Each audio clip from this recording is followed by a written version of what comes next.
Welcome to my channel. Today we're going to take a closer look at the Shapebuilder tool in Adobe Illustrator.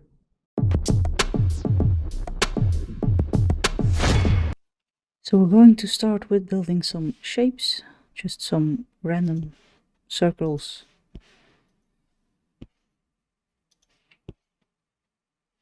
To be able to see how the Shapebuilder tool works, this should be enough.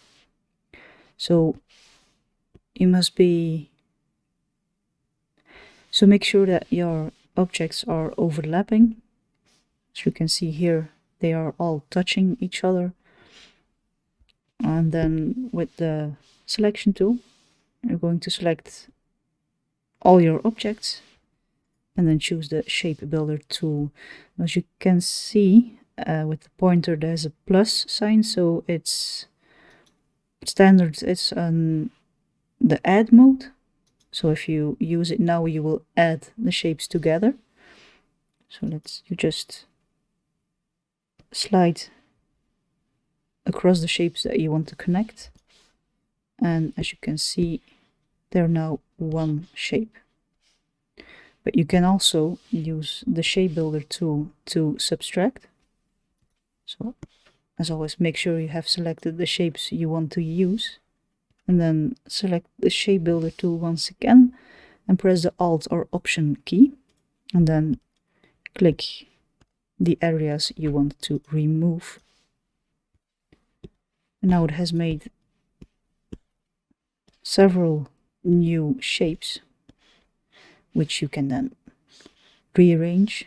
Say you want some here, and you want that one there.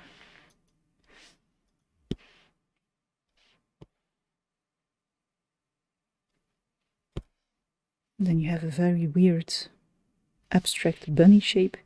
And if you then once again select everything and you use the Shapebuilder and you just drag along all the shapes,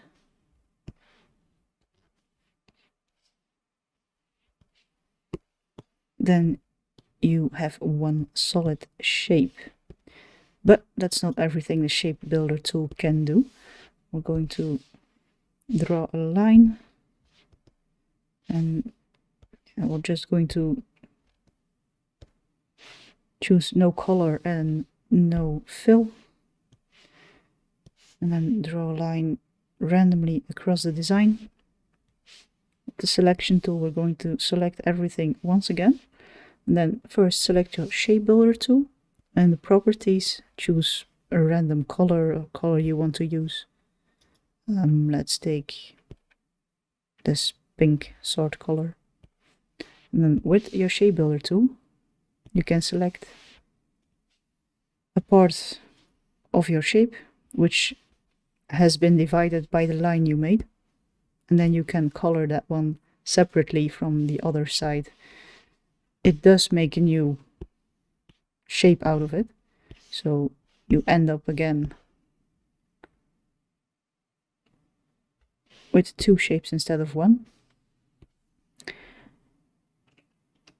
And then we're going to play around with the Shapebuilder tool some more.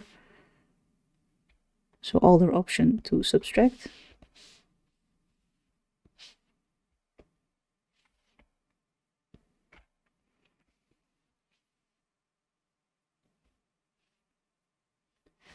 And then we have two shapes.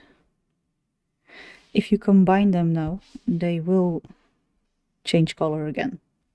So just make sure that once you color a part of the design that you're sure you want to have that part, or you have to do everything again. So divide the shape the way you want to divide it. Select the Shapebuilder tool first, and then choose a color you want to use. And then color the part of the design you want to have in another color. And like that you can play around with it and make all sorts of fancy shapes. So that was it for this tutorial. I hope you liked it. Be sure to subscribe if you want to see more, and I hope to see you in the next one.